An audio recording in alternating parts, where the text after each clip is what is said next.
Sir పేరుతో ఒక పక్కన ఇది జరుగుతుంటే, రెండో పక్కన తెలుగుదేశం తమ ఓట్లు పీకేయడానికి ఒక కొత్త గేమ్ పన్నిందన్నటువంటిది తాజాగా వైఎస్ఆర్ కాంగ్రెస్ పార్టీ పత్రిక అయినటువంటి సాక్షి హైలైట్ చేసుకొచ్చింది. ఇందులో ప్రధానంగా రాష్ట్ర కేంద్ర ఎన్నికల సంఘం ఆధ్వర్యంలో అత్యంత పారదర్శకంగా జరగాల్సిన ఓట్ల జాబితా ప్రత్యేక సమగ్ర సవరణ ప్రక్రియలోకి అధికార తెలుగుదేశం పార్టీ అక్రమంగా చొరబడింది. ప్రజాస్వామ్య వ్యవస్థలు అపహాస్యం చేస్తూ టీడీపీ కేంద్ర కార్యాలయం స్థావరంగా అధికార దుర్వినియోగానికి పాల్పడుతూ అడ్డదారులు తొక్కుతోంది.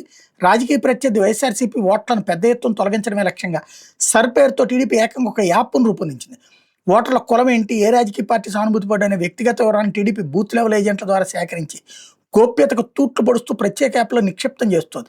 టీడీపీకి చెందినటువంటి ప్రతి BLA కనీసం 50 ఓట్లను తొలగించాలి. ఇందుకోసం ఫారం 7 వాడాలని ఆ పార్టీ కేంద్ర కార్యాలయం ఆదేశించినట్టు తెలుస్తోంది. దీంతో పెద్ద ఎత్తున ఓటర్లు గల్లంతా ఏ ప్రమాదం ఉందని ఆందోళన వ్యక్తం అవుతుంది. ఎన్నికల అధికారుల వద్ద మాత్రం ఉండాల్సిన ఓటర్ల జాబితా కలర్ జిరాక్స్లు, సాఫ్ట్ కాపీలు రాష్ట్ర వ్యాప్తంగా టీడీపీ BLAల వాట్సాప్లో ప్రత్యక్షం కావడం తీవ్ర కలకలం రేపుతోంది.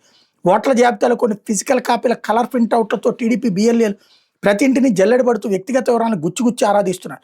వైఎస్ఆర్సీపీ చెందిన BLOలకు బ్లాక్ అండ్ వైట్ లిస్ట్ మాత్రమే ఇవ్వడం, టీడీపీ ఏజెంట్లకు మాత్రం కలర్ ఫోటోలతో కూడిన ఓటర్ల జాబితాను అందజేయడం అధికార దుర్వినియోగం మరింటని రాజకీయ పరిశీలకులు, ప్రజాస్వామ్యవాదులు ప్రశ్నిస్తున్నారు. కేంద్ర ఎన్నికల సంఘం నిర్వహించాల్సిన ప్రక్రియలో అధికార పార్టీ తలదూర్చడం ఏంటని నిలదీస్తున్నారు.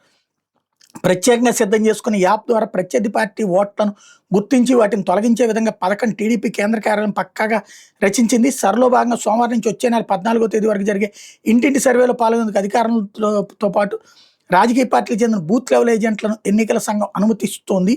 దీన్ని అదనుగా తీసుకుని వైఎస్ఆర్సీపీ ఓట్లను తొలగించేందుకు మై టీడీపీ పాస్పోర్ట్లో సర్ పేరుతో టీడీపీ ఒక యాప్ను రూపొందించి ఎన్నికల సంఘం వద్ద గోప్యంగా ఉండాల్సిన ఓటర్ల జాబితా కలర్ ఫోటోలతో కూడిన మాస్టర్ డేటాను సేకరించి టీడీపీ అధికారిక దుర్వినియోగానికి తెగబడింది అన్నటువంటి వార్తని హైలైట్ చేశారు. గతంలో కూడా సేవామిత్ర పేరుతో 2019లో ఇట్లాగే 39 లక్షల ఓట్లను తొలగించింది అన్నటువంటి వార్తని ప్రధానంగా హైలైట్ చేశారు.